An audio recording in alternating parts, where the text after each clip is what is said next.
Hello, everyone.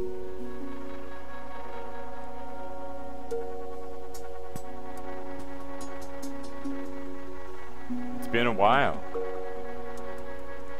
School has got me pressed for time, but I'm done exams for now. So I thought with a little bit of mini metro and endless mode going on in the background, and a nice, very clean looking overlay, that we would continue from where we last left off in Aurora by Stanley Robinson.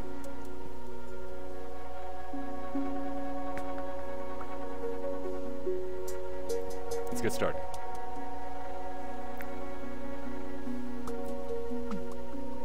Evenings at home are the best. Crochet is over and done. Her time with all her kids she lives with so much, spending more time with them than she does with her parents. If you don't count sleeping, so that it gets so tiresome to make it through all the boring hours. Talking, arguing, fighting, reading alone, napping. All the kids are smaller than she is now. It's embarrassing. It's gone on so long. They make fun of her. They think she isn't listening to them. They take care with that because once she heard them making those jokes, and she ran over roaring and knocked one of them to the ground and beat on his raised arms. She got in trouble for it, and since then they are cautious around her. And a lot of the time she keeps to herself. But now she's home, and all is well. Vadim usually cooks dinner, and often invites friends over for a drink after dinner. They compare the drinks they've made, Delwyn's white wine and the red wines of Song and Melina, which are always declared excellent, especially by Song and Melina. These days, Vadim always invites their new next-door neighbor, Aram, to join them too. Aram is a tall man, older than the others, a widower, they call him, because his wife died. He's important not just in Nova Scotia, but in the whole ship, being the leader of the math group, a small collection of people not well known, but said by Vadim to be important. Freya finds him forbidding, so silent and stern, but Vadim likes him. Even Devi likes him. When they talk about their work, he can do it without making Devi tense, which is very unusual. He makes brandy instead of wine. After the tastings, they talk or play cards or recite poems they have memorized, or even make them up on the spot. Vadim collects people he likes. Freya can see that. Devi mostly sits quietly in the corner and sips a glass of white wine without ever finishing it. She used to play cards with them, but one time Song asked her to read their tarot cards, and Devi refused. "I don't do that anymore," she said firmly. "I was too good at it." Which caused a silence. Silence that instant she doesn't play any card games with them. Since that incident, sorry. She did still make card houses on the kitchen floor, however, when they were home alone. Now on this evening, Aram says he has memorized a new poem. He stands and closes his eyes to recite it.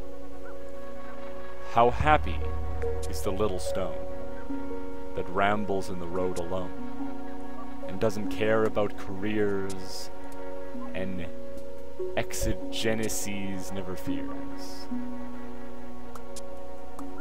whose coat of elemental brown a passing universe put on, and independent as the sun, associates or glows alone, fulfilling absolute decree in casual simplicity. "Isn't that good?" he says. Vadim says, "Yes," at the same time that Devi says, "I don't get it." The others laugh at them. Their combination of responses happens fairly often. It's us, Ram says. The ship. It's always us in Dickinson. If only, Debbie says. Exigencies never fears? Casual simplicity? No, definitely not. We are definitely not a little stone in the road. I wish we were. Here's one, Vadim says quickly. Another one from Bronk, Emily's little brother. However it did it, life got us to where we are, and we are servants and subjects under its laws, in its many armies, draftees and generals. Outraged sometimes. We think of ways out, of taking over a military coup. Apart from absurdities on the surface of that, could we ever be free from our own tyrannies? As slack soldiers, we re-up and evade the rules. Ouch, Debbie says. That one, I understand. Now make a couplet out of it. This is another game they play. Vadim goes first, as usual. Against our lives, we would like to rebel, but we worry that then it would all go to hell. Ram smiles his little smile, shakes his head. A bit doggerel, he suggests. Okay, you do better, Vadim says. The two men like to tease each other. Ram thinks for a while and stands and declaims, we like to blame life for the problems we make. We threaten to change, but it's always a fake. We bitch and moan that everything's wrong, then we get right back to getting along.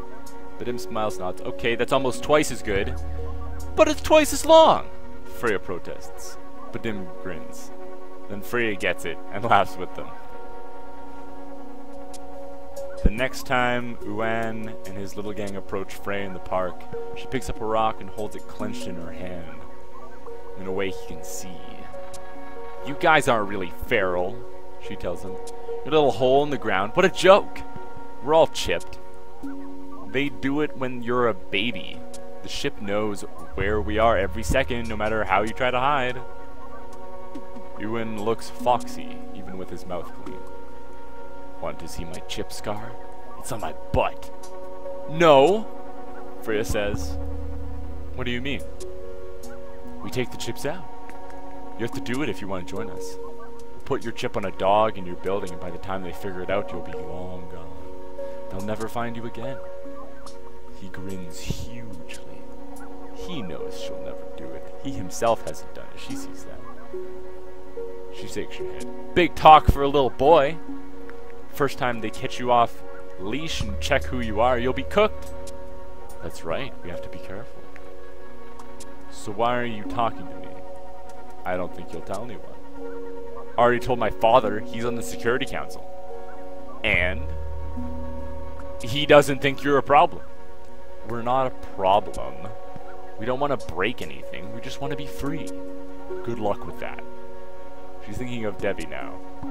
How that her mother gets maddest about is the idea that they're all trapped no matter what they do.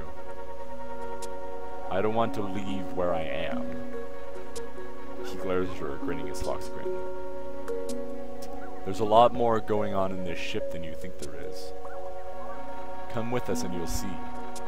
Once your chip is gone, you can do a lot. You don't have to leave forever. Not at first, anyway. You could just come along and see. So it's not really an either-or. And with the familiar smirk, he runs off, and his friends follow him. She's glad she was holding the rock. Mysteries abound. Every answer provokes 10 more questions. So many things change exponentially as they are teaching her again in school now. Shift one dot just one spot, but it's 10 times bigger, or littler. Apparently, this is another case of that descriptive logarithmic power. One answer, 10 new questions.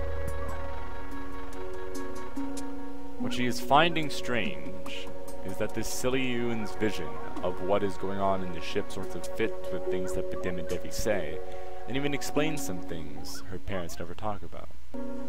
Well, but there are so many things that they have never told her. What is she, some kind of child who has to be protected? It irritates me. She is considerably taller than either Devi or Badim. Then she spends another stretch of days in the creche, trying and failing to learn the geometry lesson of the week, over and over. Devi too distracted to take her along to work, even on the regular days. So the next time Ewan and his friends Huang and Jalil confront her in the park, she looks for a rock on the ground. Can't find one. Bunches her fists and swells up to them, and is indeed much taller than any of them. And when Ewan invites her to go with them into the closed section of the park, the wilderness where the wild animals live, one of the places where the ferals hide, she agrees to go. She wants to see it. She follows them up into a long, narrow valley that seams the hills west of Long Pond. The valley closed to people by electrified fences running along the ridge lines and across the valley's gorge of a mouth.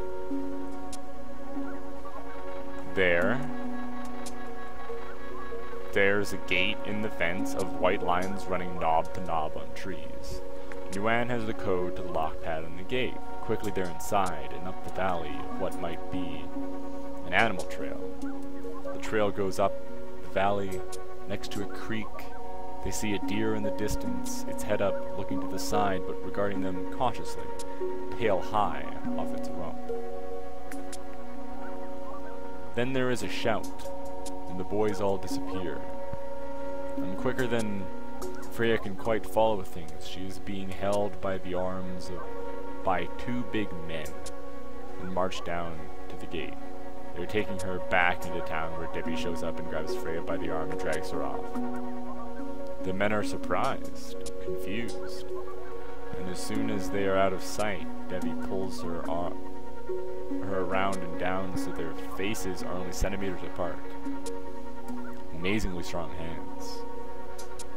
And Freya can see the whites of her eyes all the way around their irises, as if her eyes are about to pop out of her head.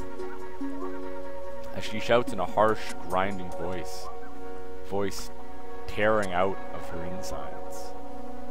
Don't ever mess with the ship! Not ever! Do you understand?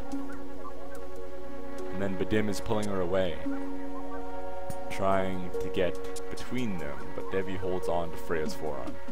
Let her go! Badim says, in a tone of voice Freya has never heard before. Devi lets go. Do you understand? She shouts again, face still thrust at Freya, shifting around Badim as if he were a rock. Do you understand? Yes! Freya cries, collapsing into Badim's arms and across Badim into Devi, so that she can hug her mother so much shorter than she is. And at first it's like a hugging tree,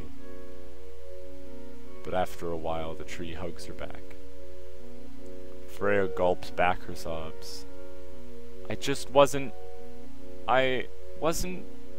I know. Devi strokes Freya's hair back from her face, looking anguished. It's alright. Stop that now. Freya feels a wash of relief pour down her. Although she is still terrified, she shudders, the vision of her mother's contorted face still vivid to her. She tries to speak. Nothing comes out. Devi hugs her. We don't even know if that wilderness is important, she says into Freya's chest, kissing her between sentences. We don't know what keeps things balanced. We just have to watch and see. It makes sense that a wild place might help. So we have to make them and protect them. We have to be careful with them. We have to keep watching them. We have to watch everything as closely as we can. Let's go home, Badim says, herding them along with his outstretched arms. Let's go home. That night they sit quietly around the kitchen table. Even Badim is quiet. None of them eats much. Devi looks distraught, lost. Freya, still stunned by that look on her mother's face, understands her mother is sorry. She has had something burst out of her that she has always before managed to keep in. Now her mother too is afraid of herself. Maybe that's the worst kind of fear. Freya suggests that they assemble her doll house, her doll treehouse. They haven't done that for a long time. They used to do it a lot. Devi quickly agrees, and Badim goes to get it out of the hall closet. They sit on the floor and put together all the parts of the house. It was a present from Devi's parents to Devi, long before and through every move in her life, Devi has saved it. A big dollhouse that is also miniature treehouse, in that all its rooms fit onto the branches of a very nice looking plastic bonsai tree. When all the rooms are assembled and fitted onto the branches they're supposed to fit, you can open the roofs and look into each room, and each is furnished and appointed however you like. So pretty, Freya says. I'd love to live in a house like this. You already do, Devi says. Badim looks away and Devi sees that. Her face spasms. Freya feels a lurch of fear as she watches her mother's face shift from anger to sadness, then to frustration, then resolve, then fury, then, finally, to some kind of desolation. And after all that, pulling herself together to some kind of blankness, which is the best thing she can do at that moment, which Freya pretends is okay, to help her out. I would choose this room, Badim says, tapping a small bedroom with open windows on all four sides. Put on one of the outermost branches of the tree. You always choose that one, Freya points out. I choose the one by the water wheel. It would be noisy, Devi says, as she always does. She always chooses the living room itself, so big and airy, where she will sleep on the couch next to the harmonium. Now she makes the choice again. So they go on, trying to knit things back together. Very late that night, however, Freya wakes up and hears her parents talking down the hall. Something in their voices catches at her. This may even be what woke her, or Badim exclaiming something louder than usual. She crawls silently to the doorway, and from there on the floor she can hear them, even though they are speaking quietly. You chipped her, he is saying now. Yes. And you didn't consult with me about this? No. Long silence. You shouldn't have yelled at her like that. I know. Devi says, as she often does when Badim taxes her with doing something wrong. He does it very infrequently. And when he does, he's usually in the right, and Devi knows that. I lost it. I was so surprised. Didn't think she would ever do anything like that. I thought that after all we've been through, that she would understand how important it is. She's just a child. But she's not! This in her fierce whisper, the undertone she uses when she and Badim argue at night. She's 14 years old, Badim. She's behind, you have to admit. She's behind, and she may never catch up. There's no reason to say that. A silence. Finally, Devi says, Come on, BB. Quit it. You aren't doing her any favors when you pretend everything is normal with her. It isn't. There's something wrong. She's slow at things. I'm not so sure. She always comes through. Slow is not the same as deficient. It's just slow. A glacier is slow, but it gets there, and nothing stops it. Freya's like that. Another silence. BB. I wish it would be true. A pause. But think about those tests And she's not the only one. A fair percentage of her cohort has problems. It's like a regression to the norm. Not at all. How can you say that? It's clear the ship is damaging us. The first generation were all supposedly exceptional people, although I have my doubts about that. But even if they were, over the 6th generation has been recorded shrinkages of all kinds. Weight, reflex speed, number of brain synapses, test scores. Straight out of Island biography, clear as can be. And some of that involves regression, including regression to the norm, reversion to the mean, whatever you want to call it. It's gotten out our Freya too. I don't understand exactly what it is with her. Because the data are inconsistent, but she's got a problem. She's slow. She's got some memory issues. When you deny that you don't help the situation, the data is clearer. Please, Devi, quieter. We don't know what's going on with her. The test results are ambiguous. She's a good girl, and slow is not so bad. Speed is not the most important thing. It's where you get to. Besides, even if she does turn out to have some disabilities, what's the best approach to take them? This is what you aren't factoring in. But I am. I do factor it in. We do everything we could have done with any child. We expect her to be like the other kids, and usually she comes through, eventually. That's why I was so surprised today. I didn't think she would do that. But an ordinary kid would do that. The sharpest kids are often the first to rebel. And then they use the slow kids as fodder, as their marks, their shields, or when they get in trouble. That's what happened today. Kids are cruel, B. You know that. They'll throw her under the tram. I'm afraid she'll get hurt. Life hurts, Devi. Let her live and let her get hurt. Say she has some problems. All we can do is be there for her.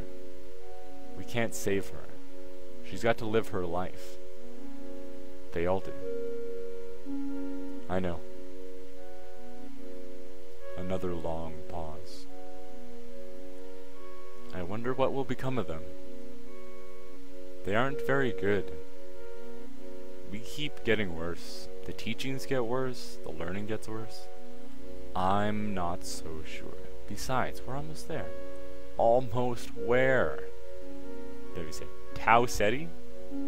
Is that really going to help? I think it will. I'm not so sure. We'll find out. And please, don't jump to any conclusions about Freya. She's got some problems, granted, but she's got a lot of growing up left to do. That's for sure, Devi said. But it may not happen. And if it doesn't happen, you're going to have to accept that. You can't keep pretending everything is normal with her. It wouldn't be fair to her. I know. Long silence. I know that. And there it is. There in her father's voice. Resignation. Sadness. Even in him. Freya crawls back to her bed. Gets under the blankets. She huddles there and cries.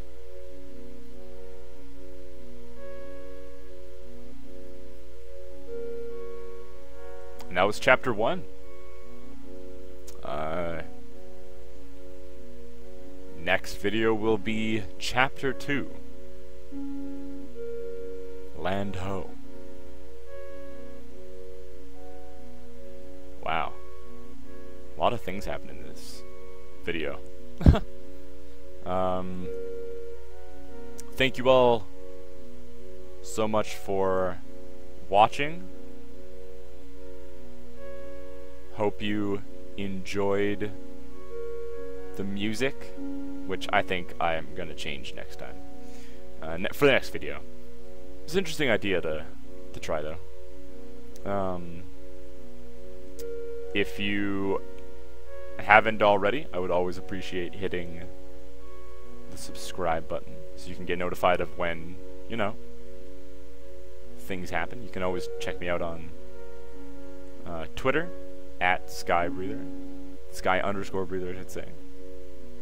There's links below. You'll check them out.